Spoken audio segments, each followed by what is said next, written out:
with the ears. Eyes closed and listen to the chirping of the birds.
Ma'am, I can smell the beautiful fragrance of the flower. Yes, ma'am, even I can admire the beauty of the flower. Excellent! That means we can smell with our nose and see the beautiful things around us with our eyes.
Okay, children, let's run. But before that, don't forget to feel the rain on your skin. I'm singing in the rain, just singing in the rain. What a glorious feeling, I'm happy again. I'm laughing at clouds so dark up above. The sun's in my heart and I'm ready for love. Let's storm without chase, everyone from the place. Come on with the rain, I'm a smile on my face. I'll walk down the lane with a happy refrain. Just sing and dancing in the rain.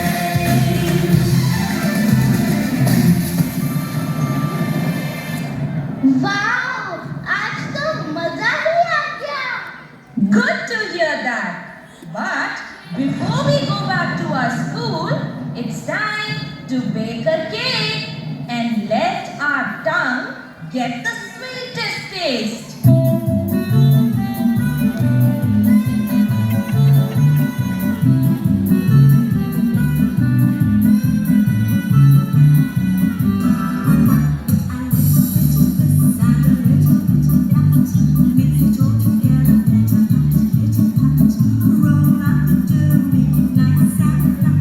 Stand about the cookies just like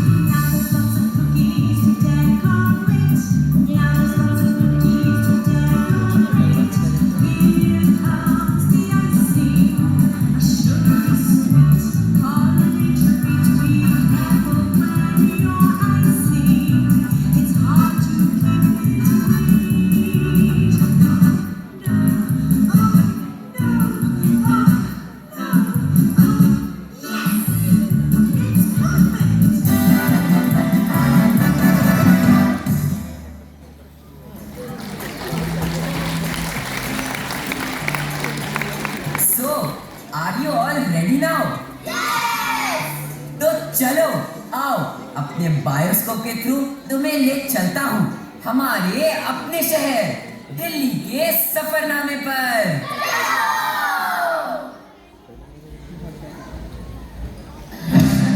Delhi Delhi Delhi Delhi Delhi Delhi Delhi Delhi Delhi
वक्त की हवाओं के साथ बहना मेरी किस्मत है और मेरी फितरत भी।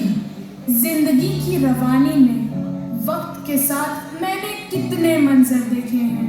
मेरी कोख से जन्मे कई शहर मेरे दिल में दफन हैं, और बात जब दिल की हो तो मेरी तो होगी, दिल्ली की तो होगी ही। मैं दिल्ली बसने, उजड़ने और फिर से बसने की एक लंबी दास्तान हूँ। किसी ने मुझे लूटा है तो किसी ने मुझे बसाया है, मगर जो भी यहाँ आया वो यहीं का होकर रह गया। दिल्ली ने उसे अपने दिल में जगह दी। दिल्ली से इश्क की तारीख गवाह है और सबूत है। मैं 7 बार उजड़ी और बसी। मेरे इतिहास का पहला पन्ना महर्षि वेद व्यास के महाकाव्य में मिलता है। ये कहानी थी भाग्य की, कर्म की और विजय की। ये दास्तां थी साहस और पराक्रम की।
धृतराष्ट्र ने पांडवों को यमुना के पश्चिमी तट पर स्थित खांडवप्रस्थ देने का प्रस्ताव रखा।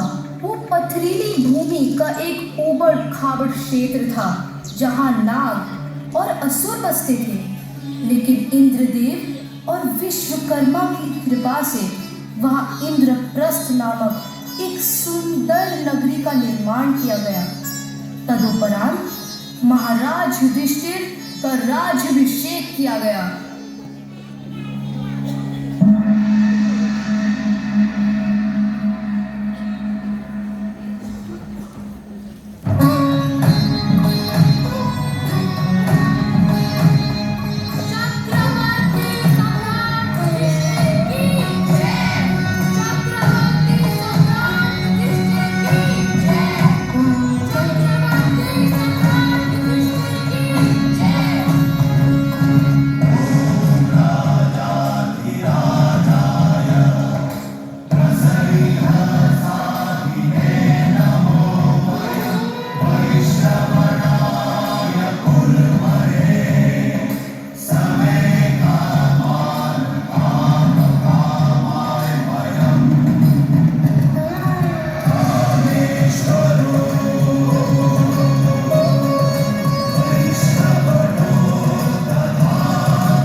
प्रणाम महाराज युधिष्ठिर।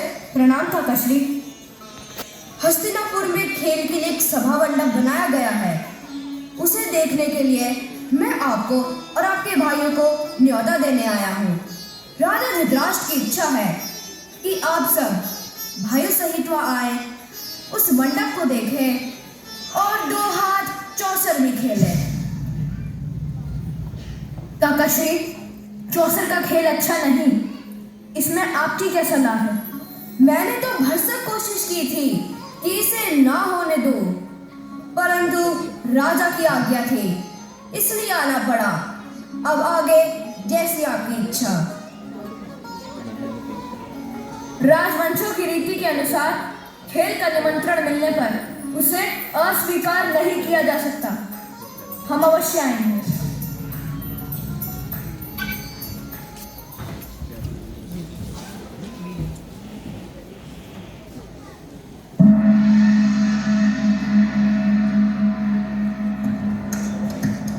प्रणाम महाराज। भांजे युधिष्ठिर, खेल के लिए चौसर बिछा हुआ है, चलिए तो हाथ खेल ले। मामा श्री, चौसर का खेल अच्छा नहीं, जुआ खेलना धोखा देने के समान है। आप भी क्या कहते हैं महाराज, ये भी कोई धोखे की बात है? हाँ, ये कहिए कि आपको हार जाने का डर लग रहा है। मामा श्री, ऐसी बात नहीं है। मुझे खेलने के लिए कहा गया है तो मैं खेलूंगा। मेरे साथ खेलेगा कौन? मैं दांव लगाने के लिए जो धन रत्नादि चाहिए वो मैं दूंगा, लेकिन मेरी तरफ से पासे मामा श्री फेंकेंगे। मेरे राय में किसी एक की जगह दूसरे को नहीं खेलना चाहिए। ये खेल के नियमों के विरुद्ध है। अच्छा, तो अब दूसरा बहाना बना लिया। कोई बात नहीं, मैं खेलूंगा।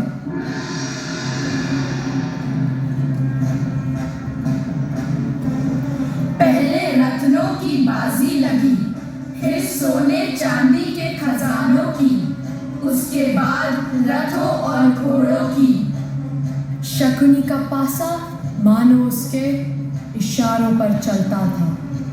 खेल में युधिष्ठिर बारी बारी से अपनी गाय, भैंस, बकरियां, दास-दासी, रथ, घोड़े, सेना, देश की प्रजा सब खो बैठे। भाइयों के शरीरों पर जो आभूषण और वस्त्र थे उनको भी बाजी पर लगा दिया और हार गए।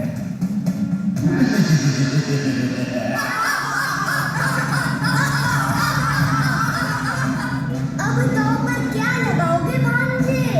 मैं अपने भाई नकुल को दांव पे लगाऊंगा। अच्छा, तो अब तुम्हारा प्यारा भाई अब हमारा हो गया।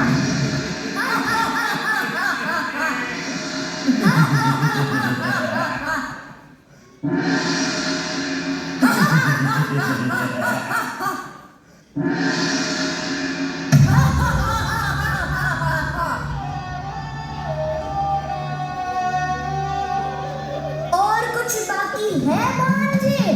अब मेरे पास दांव पर लगाने के लिए कुछ नहीं बचा है। अभी तो तुम्हारे पास दुनिया की सबसे मूल्यवान चीज है भ्राताश्री, पांचाली।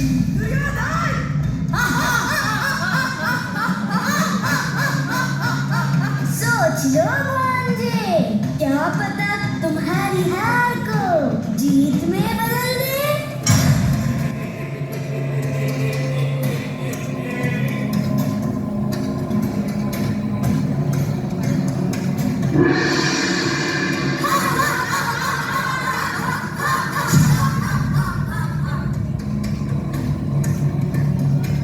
दुशासन, दुशासन, पांचाली को बालों से पकड़ो, ले आओ।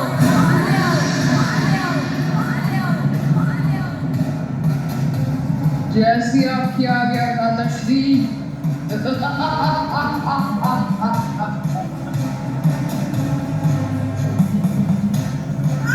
छोड़ो मुझे, छोड़ो, बचाओ कोई, छोड़ो, बचाओ कोई।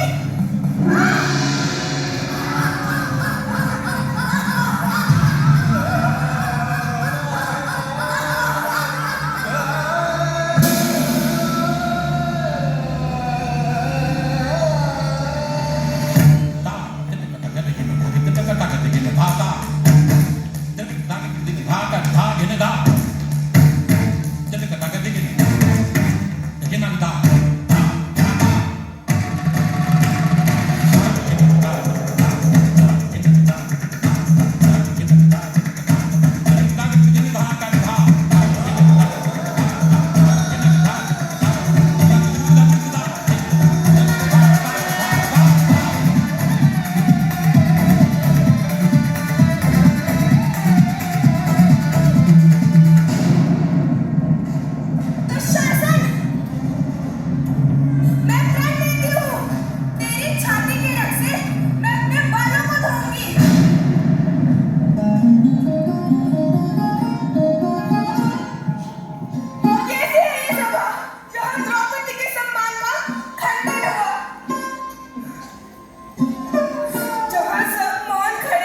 रक्षा करने।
और इस तरह मैं परवान चढ़कर ध्वस्त हो गई।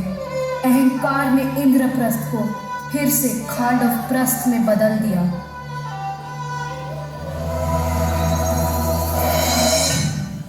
मेरे इतिहास का दूसरा पन्ना शूरवीर पृथ्वीराज चौहान के नाम से खुलता है।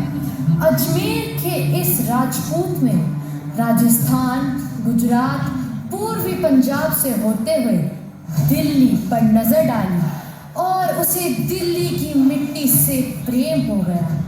पृथ्वीराज चौहान के अद्भुत साहस और वीरता के किस्से हर तरफ फैले थे।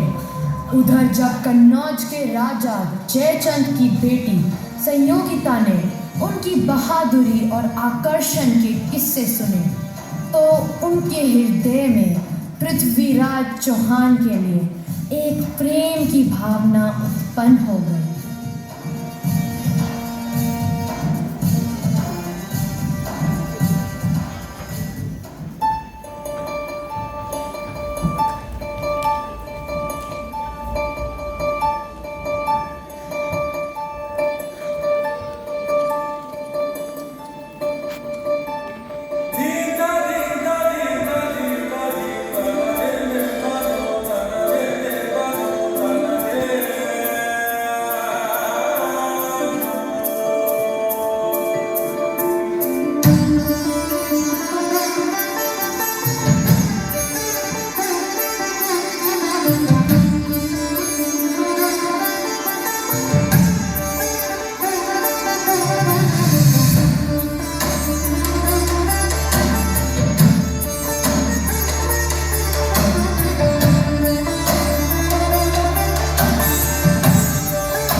चोरी छुपे गुप्त रूप से पृथ्वीराज चौहान को पत्र भेजने लगी।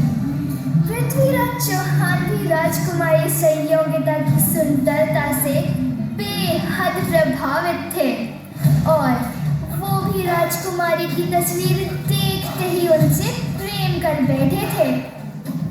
वहीं दूसरी तरफ राजकुमारी संयोगिता के पिता राजा जयचंद पृथ्वीराज चौहान को बिल्कुल नहीं पसंद करते थे और उन्हें जब राजकुमारी संयोगिता के बारे में पता चला तो उन्होंने अपनी बेटी संयोगिता के लिए स्वयंवर करने का फैसला किया। उन्होंने अपनी बेटी के स्वयंवर के लिए देश के कई छोटे बड़े योद्धाओं को न्योता दिया, लेकिन पृथ्वीराज चौहान को अपमानित करने के लिए न्योता नहीं भेजा और द्वारपाल के स्थान पर पृथ्वीराज चौहान की मूर्ति लगवा दी।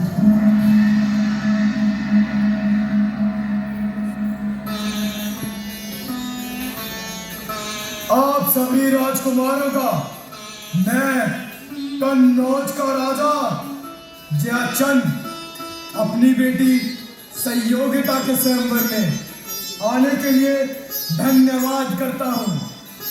स्वयंवर की प्रथा हमारे कुल में स्त्री का वो अधिकार है जिससे वो अपने भविष्य का चुनाव करती है।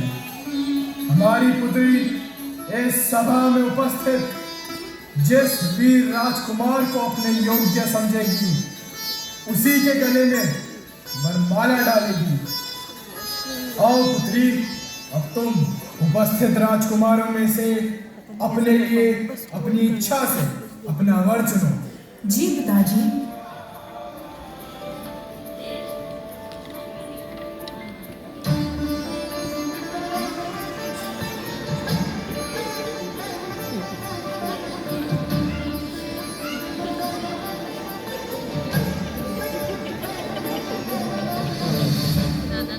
राजकुमारी संयोगिता, तुम्हें इस पंक्ति में बैठे हुए कोई भी राजकुमार योग्य नहीं लगा? ठीक है, आगे बढ़ो।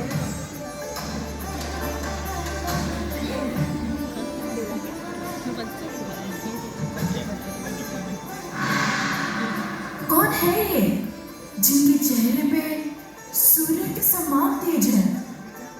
राजकुमारी जी, ये तो केवल एक पुतला है, परंतु खड़ा तो स्वयंवर के पंडाल में है ना। मैं जानना चाहती हूँ ये है कौन? ये किसका पुतला है? ये पुतला दिल्ली के चौहान वंश के वीर राजपूत पृथ्वीराज चौहान का है। क्या सच? यही है मेरे प्राणनाथ।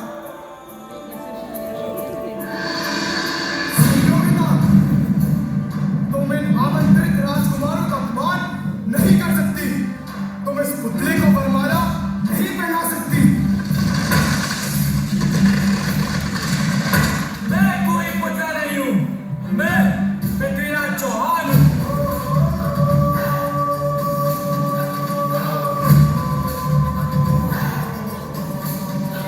आज मैंने संयोगिता से किया वादा पूरा किया और अब मैं अपनी पत्नी को आप सबके सामने से लेकर जा रहा हूँ।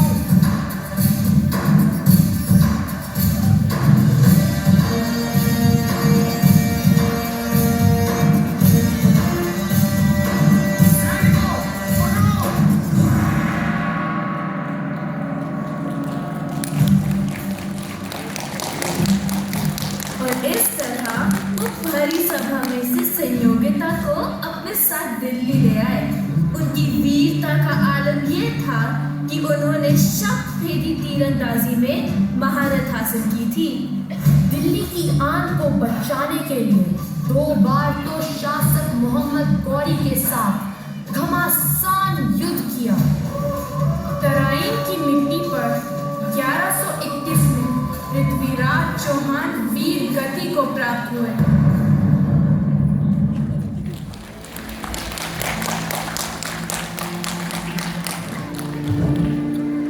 किला राय पिथौरा इस राजपूती शान के अवशेष आज के लाडो सराय के पास है।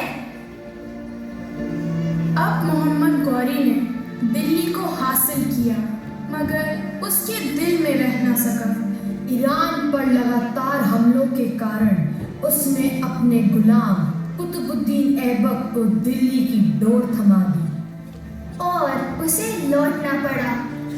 गौरी का इंतकाल हुआ और उसका गुलाम दिल्ली का पहला सुल्तान बना। मुझे आबाद करने यमुना के पश्चिमी छोर पर एक शहर और आबाद हुआ, जिसे कैकुबाद की किलौकरी कहते थे। हाँ, जो आज का जंगपुरा एक्सटेंशन है। उस जमाने की किलोकरी का वक्त की बेरहमी ने कोई वजूद नहीं छोड़ा।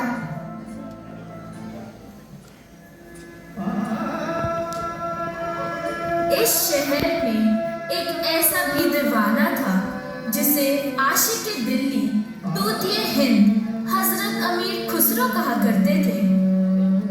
उसकी शायरी में सुल्तानों का बखान था तो दिल्ली की मोहब्बत और दीवानगी भी। अगर उसमें फलसफा और फिक्र थी तो उसमें इश्क भी। उसके लफ्जों में दिल्ली के लिए प्रेम उमड़ता रहा। निजामुद्दीन की दरगाह से दिल्ली की गलियों तक खुसरो की दीवानी और रूहानी शायरी गूंजती रही।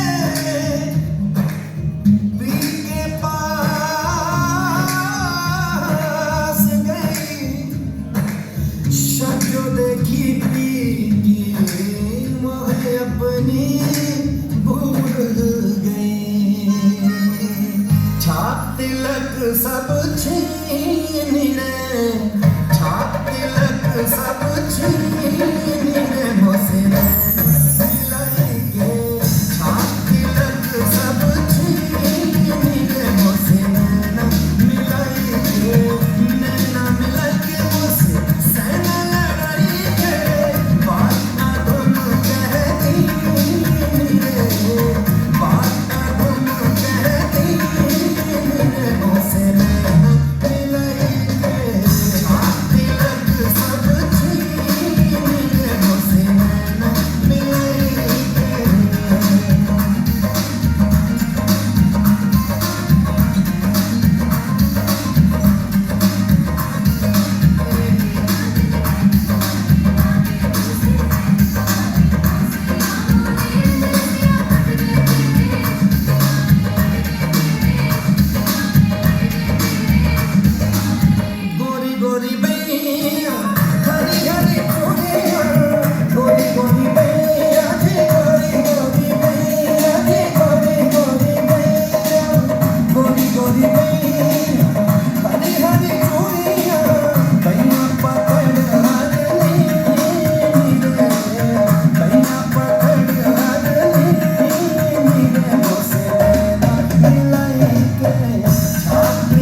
वंश की सुबह हुई और बागी सुल्तान जलालुद्दीन खिलजी वंश का परवान चढ़ा और शहर और महल आलीशान हुए, बाजार बने।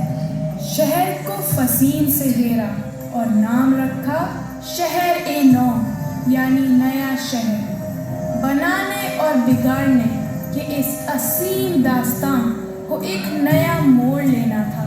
दिल्ली से दूर खड़ा मानिकपुर में गंगा के किनारे जलालुद्दीन खिलजी का कत्ल उसी के भतीजे अलाउद्दीन खिलजी ने कर डाला और वो दिल्ली के मोह में फंस गया। उसने खुशी में सोना लुटाते हुए दिल्ली में प्रवेश किया और शहर-ए-नौ की जगह कुतुब दिल्ली में दरबार लगाया। इस तरह खिलजियों की सुबह की नौकरियों की शाम साबित हुई।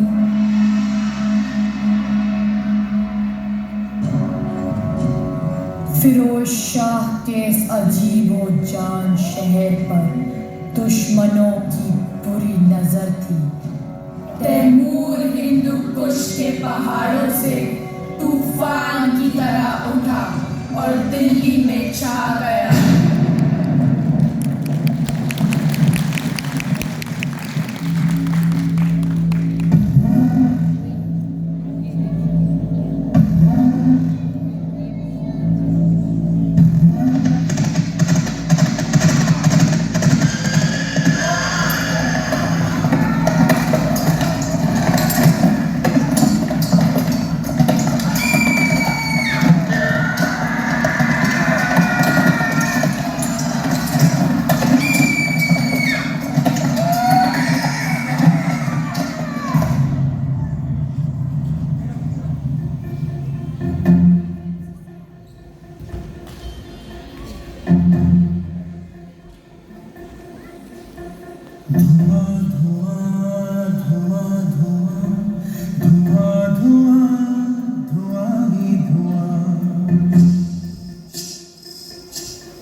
ये साजिशें दिशाओं की, ये साजिशें हवाओं की,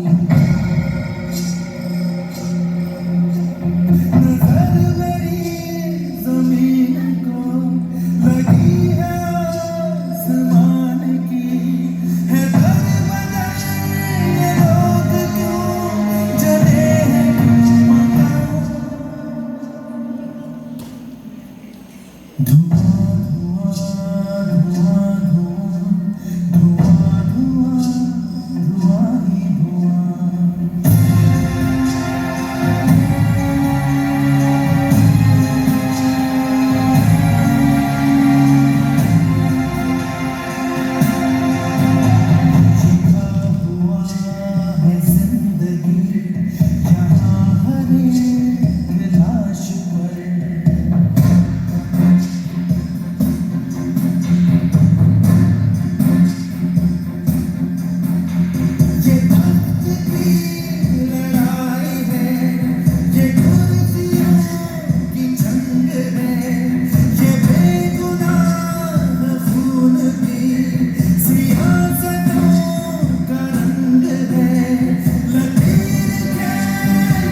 दिसंबर की सर्द रातों में सड़क लहू दुल्हन हो रही थी।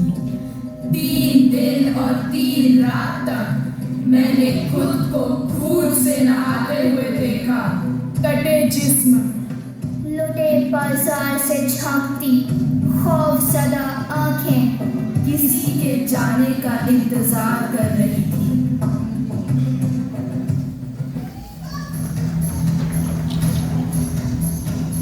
नसीरुद्दीन मोहम्मद तुगलक ने सैनिकों, हाथियों और घोड़ों की शहादत देकर तैमूर का जबरदस्त मुकाबला किया। युद्ध के कोहराम में तैमूर ने जीत का झंडा फहराया। लेकिन दिल्ली उजड़ गई। उजड़ गया तुगलकों का राज और वंश, और इसी के साथ दिल्ली से उजड़ा सुल्तानों का इश्क। जिस सपाट जगह पर उसने डेरा डाला, वो आज का सफदरजंग एयरपोर्ट है, और जिस जगह पर जंग लड़ी वो और बिंदु मार्ग था। दिल्ली जैसे सौतेली हो गई।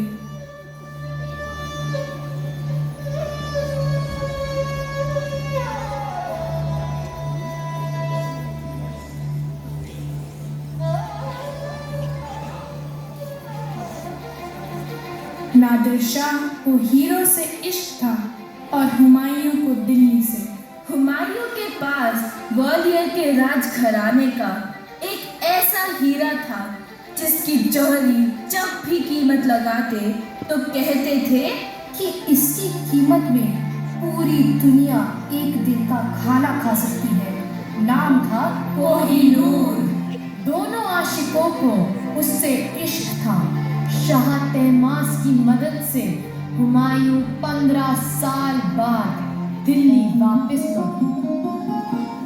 वो शेर मंडल की छत पर बैठा घंटों तारे गिनता, लेकिन चांद सूरज का हिसाब रखने वाला हुमायूं अपनी जिंदगी का हिसाब नहीं लगा पाया।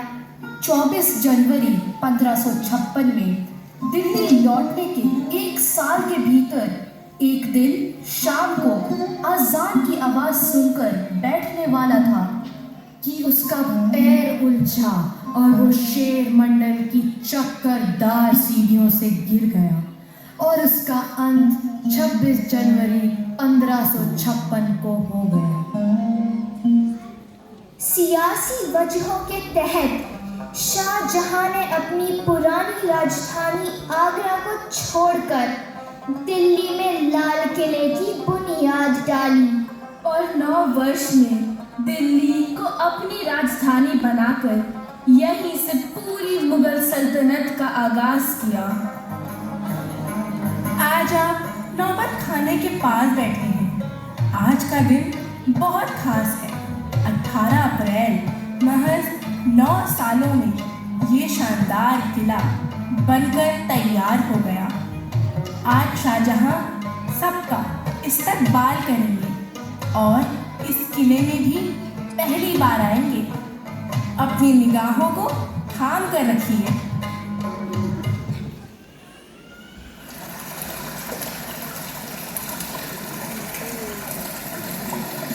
कुछ सुना तुमने?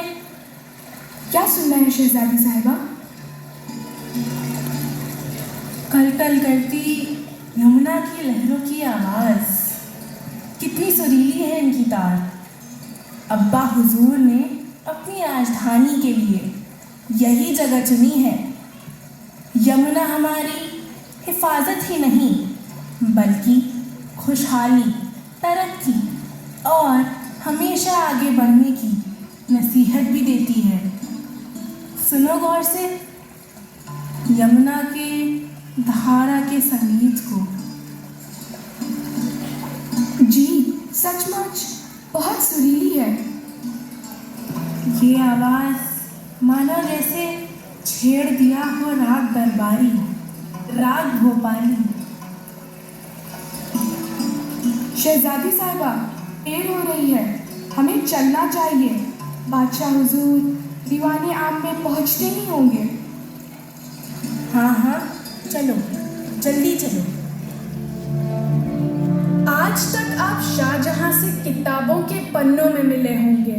आज मैं आप सभी को उनके दरबार में शामिल होने की दावत देती हूँ।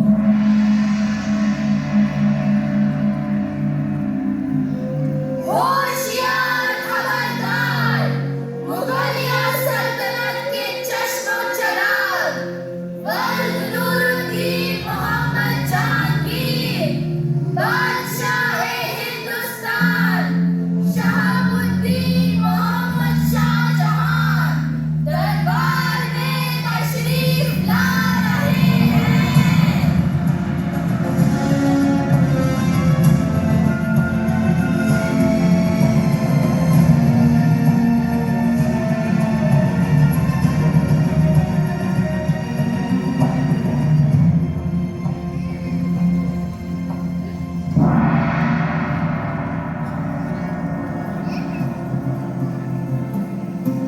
बरसों के बाद ये मुबारक दिन आ पहुंचा है।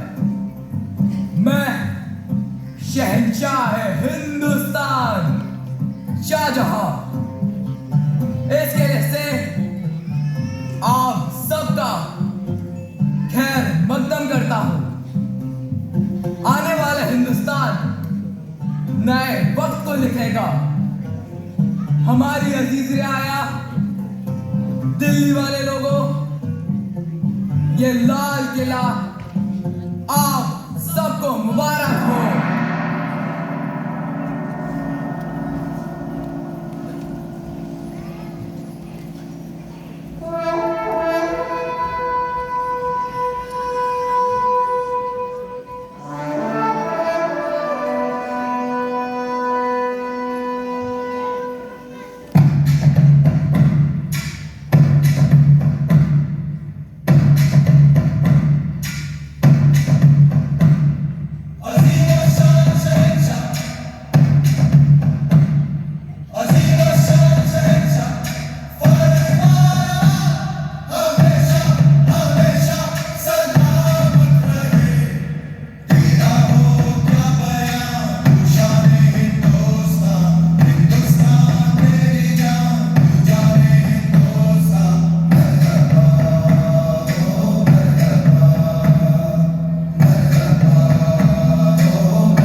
मुमताज बेगम का इंतकाल हो गया। शाहजहां भी बेगम के दुख में दुखी और बीमार रहने लगे।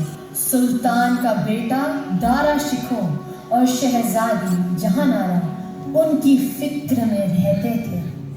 बादशाह शाहजहां ने एक लंबी उम्र देखी थी, लेकिन अपनी बेगम मुमताज के बेवक्त मौत से गम में घुलते हुए बीमार पड़ गए।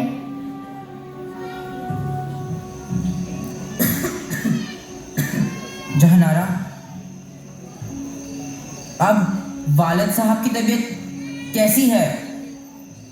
अब्बा हुजूर की तबीयत वक्त के साथ बिगड़ती ही जा रही है।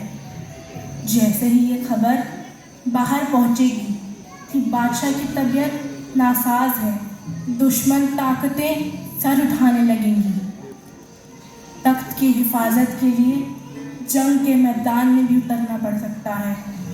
वक्त हाथ से फिसलता ही जा रहा है। सही कह रही हो जहानारा, कुछ भी हो सकता है। हमें तैयार रहना होगा, चाहे जंग ही क्यों ना हो। जी भाई दारा। शहजादी साहिबा, बादशाह सलामत आपको बुला रहे हैं।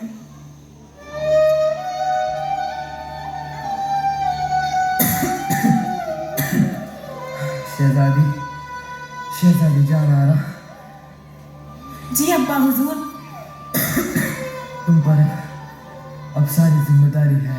ऐसा मत कहिए अब्बा हुजूर, आप जल्दी सही हो जाएंगे।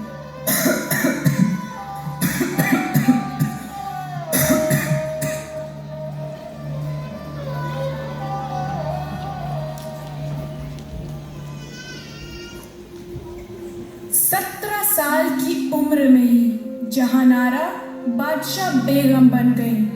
आवाम के साथ साथ पिता और भाइयों की भी देख रेख करने लगी।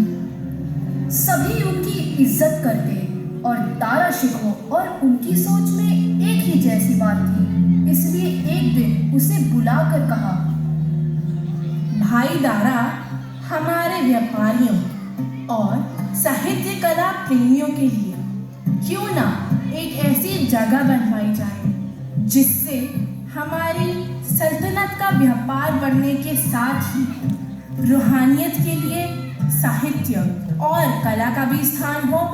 जी बादशाह बेगम, मगर इसका नक्शा कौन देगा? मैं बताती हूँ। लाल किले के मुख्य दरवाजे के सामने एक ऐसा सराय बनवाया जाए जिसके बीचों बीच नहर बहती हो। यमुना का बहता पानी अपना संगीत बिखेरता हो, जिसके ऊपर जब चांद की रोशनी पड़े तो उसकी परछाई चांदनी जैसी हो, जहाँ पर सभी धर्मों के लोगों के लिए जगह हो, सबके लिए इज्जत हो। जी बादशाह बेगम, शहर धर्म के अनेक नगीनों की तरह चमकेगा। दिन की शुरुआत आरती से और शाम अजान से होगी। यहाँ लोग अरदास में भी अपने दुखों को भूलेंगे और चर्च में भी अपना दिल हल्का करेंगे। हाँ भाई तारा, बाजार का हर कोना हमारी ज़रूरतों से भरा होगा। यहाँ एक हरा भरा बाग बनवाओ जिसमें यात्री गर्मी से आराम करने के लिए बैठे। यहाँ पर 3 बाजार बनवाओ, फतेहपुरी बाजार, जोहरी बाजार और उर्दू बाजार। जैसा आपका हुक्म बादशाह बेगम।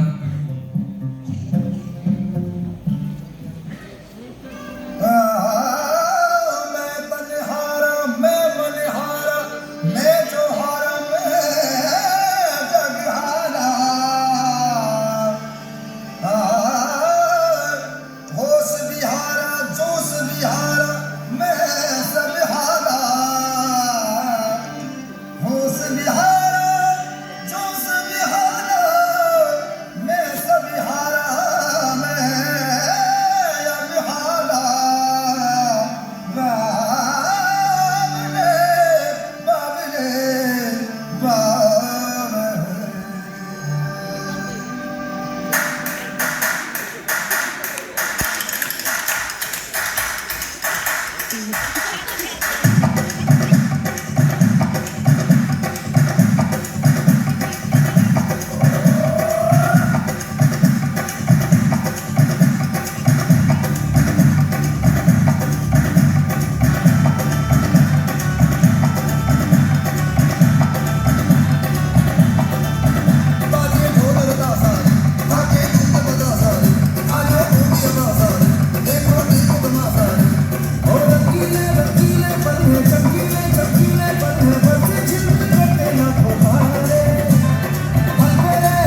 फिर हमेशा की तरह शाही मसलों का शिकार हुई। शहजादों में जंग हुई और बादशाह का तीसरा बेटा मोइनुद्दीन तख्त पर बैठा।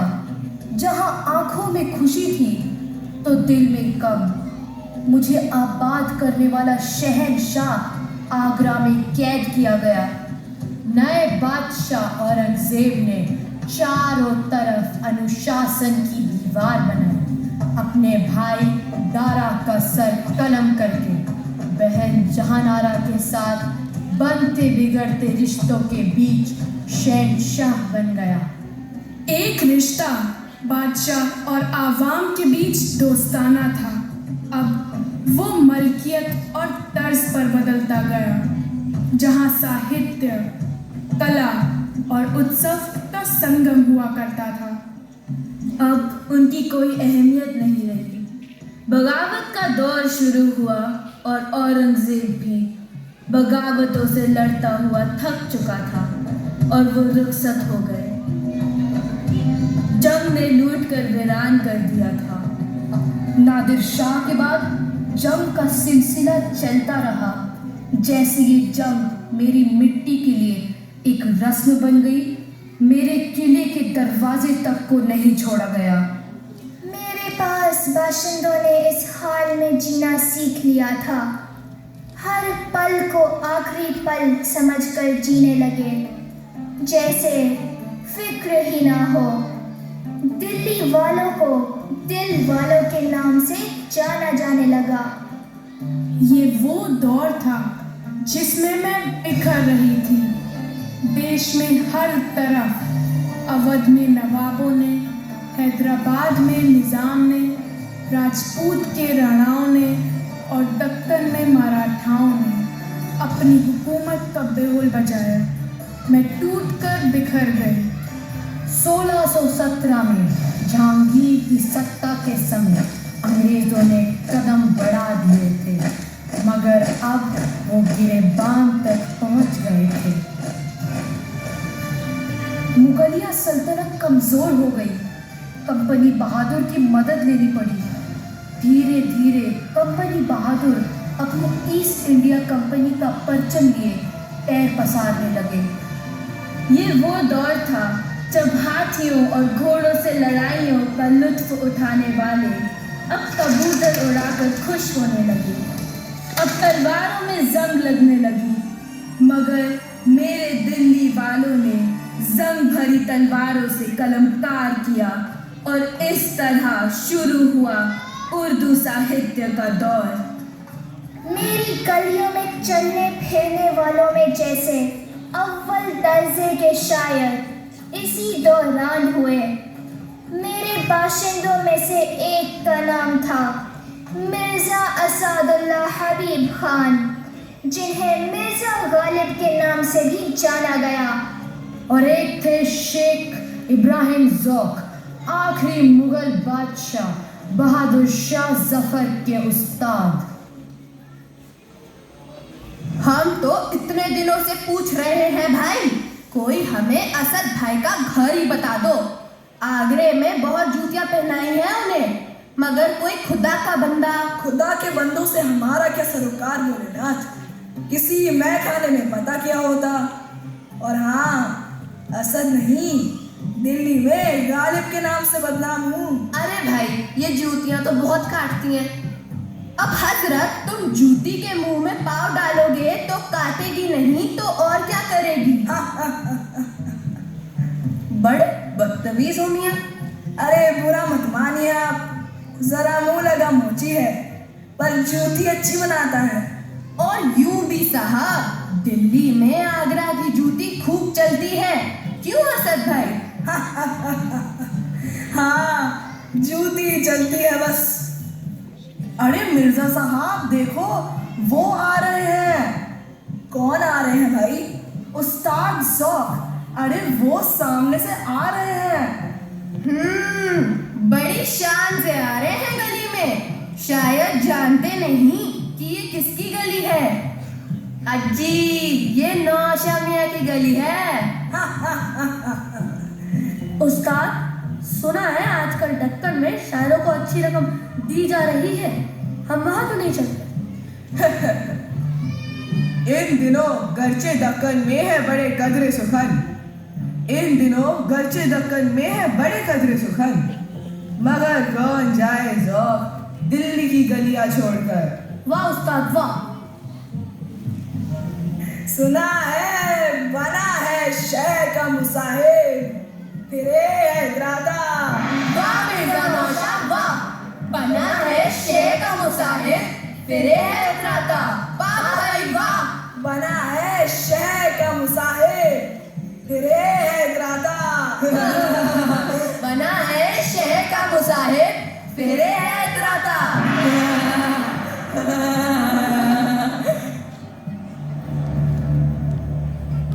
अरे साहब, खुद तो शाहू की सोबत के काबिल नहीं, ऊपर से उस्ताद पे जुमले उछालते हैं।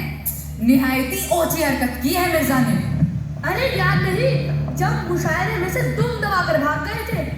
आने वाली जुमेरात को मुशायरा है, बुला लो किले पे, मट्टी पलीत करके भेजेंगे। अमाम वो क्यों आने लगे किले में? क्या जानते नहीं कि वली अहद महफिल से खड़े खड़े निकलवा देंगे। तुम दावतनामा तो भिजवा दो, और सुनो, इस वाक्य का जिक्र अबू जफर से जरूर कर देना। जी उस्ताद।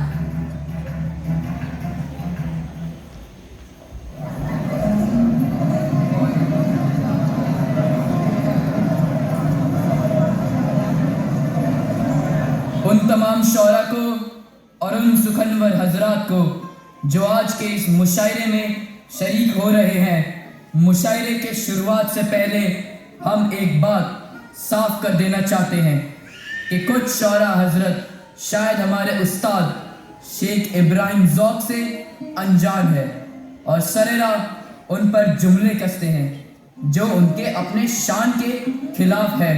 हम चाहते हैं कि वो ऐसा ना करे और आइंदा शिष्टाचार और नैतिकता के दायरे में रहें। हुजूर, उस्ताद की शान में ऐसी गुस्ताखी किसने की?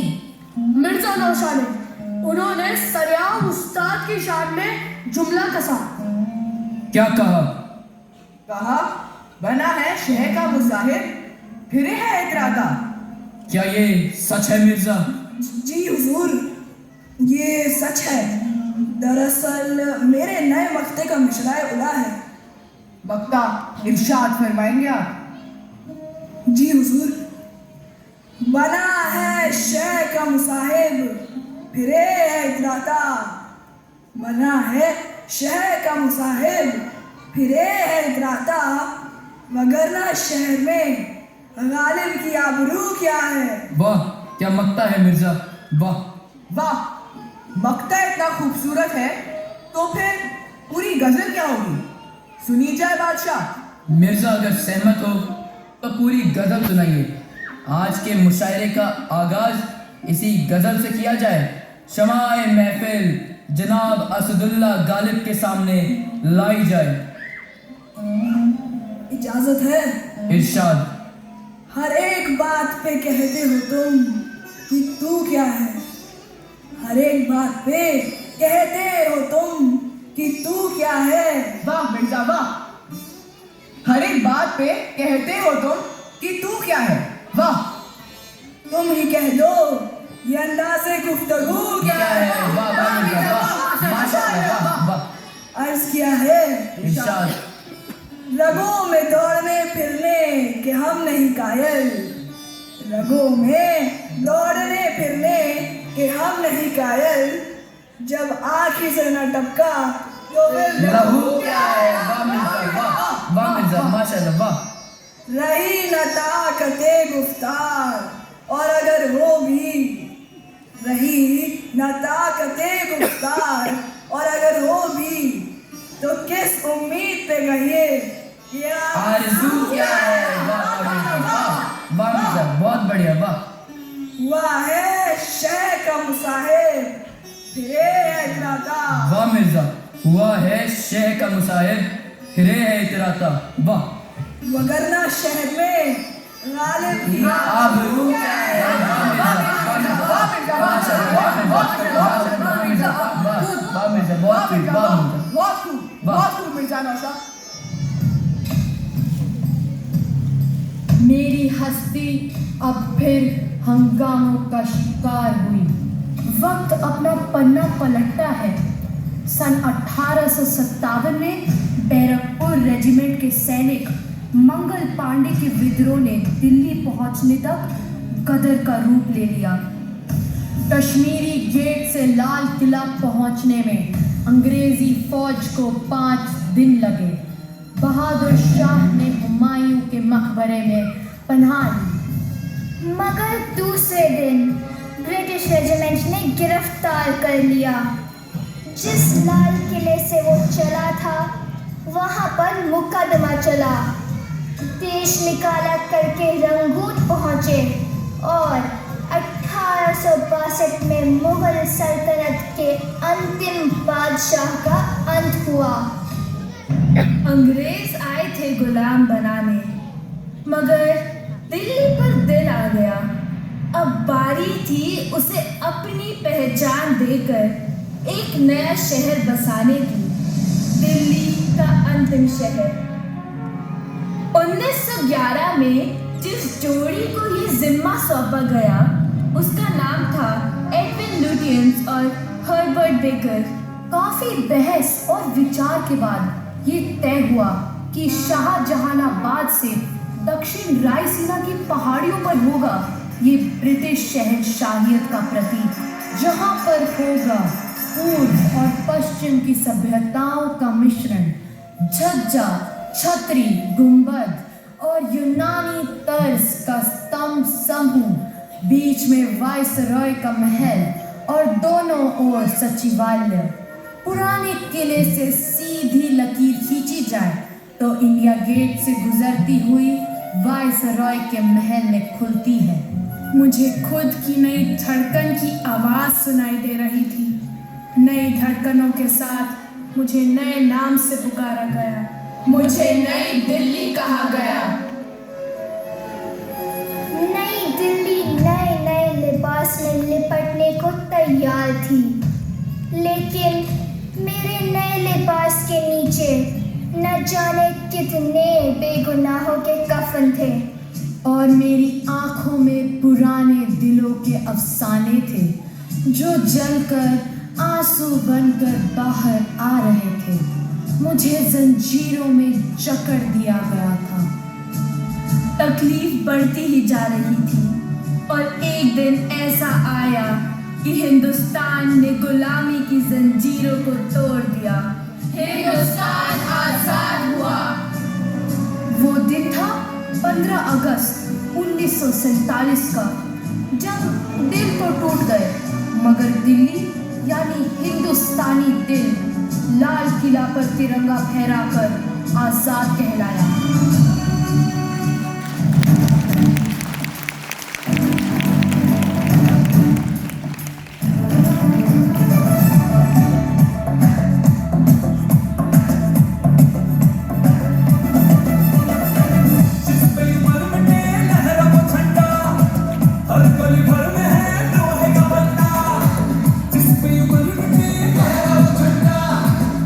हर घर में है लोहे का बंदा, झंडा लोहा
कैसा रहा तुम्हारा दिल्ली का सफर?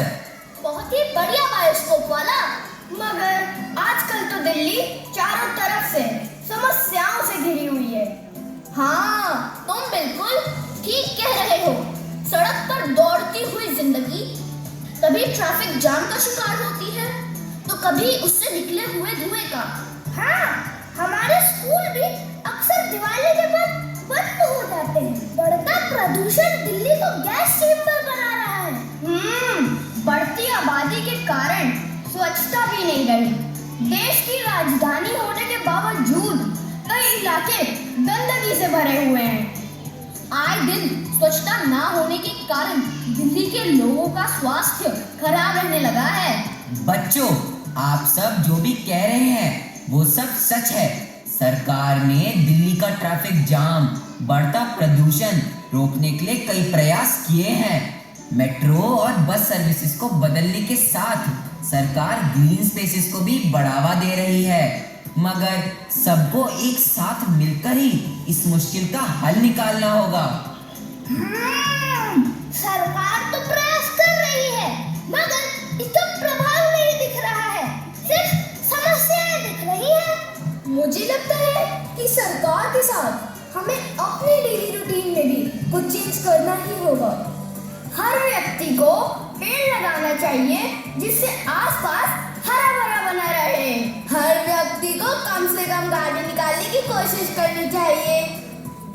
टूर के लिए कारपूल करना चाहिए जिससे सड़क पर ट्रैफिक की कमी हो। आज हमें अपने जीने के तरीके को इको फ्रेंडली बनाना चाहिए। बिल्कुल ठीक। गंदगी साफ करने से पहले उसके फैलाव को रोकना होगा। हाँ, आज हमें आवश्यकता है कि हम अपने डेली चॉइसेस पर ध्यान दें। बिल्कुल ठीक। दिल्ली ने हमें गले लगाया है। उस दिल्ली को हम सब मिलकर स्वच्छ बनाएं और स्वस्थ बनाने की कोशिश करें। देखो बच्चों, दिल्ली 1.5 करोड़ लोगों की मोहब्बत का उद्योग है, रोजगार है, आसमान छूती हुई इमारतें इसके विकास की कहानी बयान करती हैं। इस शहर का सिलसिला तो कभी खत्म नहीं हो सकता। इस नगर की रोशनी, गलियों की गुफ्तगू, इंडिया गेट की सुहानी रातें आपके दिल को छूती रहेंगी। वो कहते हैं ना, सर से भी उतरे तो निगाहों में रहे हम, सर से भी उतरे तो निगाहों में रहे हम, जिंदा रहे जब तक तेरी बाहों में रहे हम। दिल्ली दुनिया के सबसे बड़े लोकतंत्र की राजधानी ही नहीं बल्कि अलग अलग प्रांतों के लोगों के सपनों का केंद्र भी है। विविधता में एकता का सूत्र है, अनेक संस्कृतियों का संगम है।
इमारतों का, मोहल्लों का, कस्बों का और गलियों का।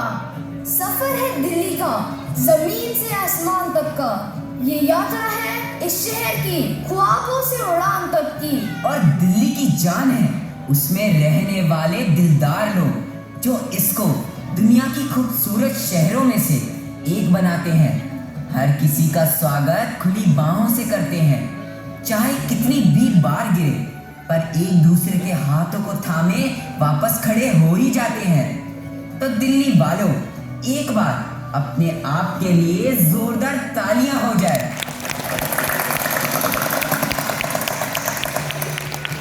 और दिल्ली वालों के इसी जज्बे को आइए हम सब मिलके सलाम करते हैं।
Delhi, a city that carries the weight of centuries, the heartbeat of a nation, and the dreams of millions. From the grandeur of its past to the vibrancy of its present, Delhi is more than just a place. It is a legacy, a spirit, and a promise. As we bring this tale to a close, let us celebrate the resilience, the culture and the unity that make Delhi a beloved capital. Just as Delhi's spirit is unshakable, so too is the spirit of every Goenkan, determined, united and always striving for excellence. Together, as proud Goenkans, we carry forward the legacy of strength and togetherness that Delhi embodies, with hearts full of hope and a commitment to build a brighter tomorrow.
conclude this spectacular celebration, it's time to express our gratitude to everyone who made this event possible.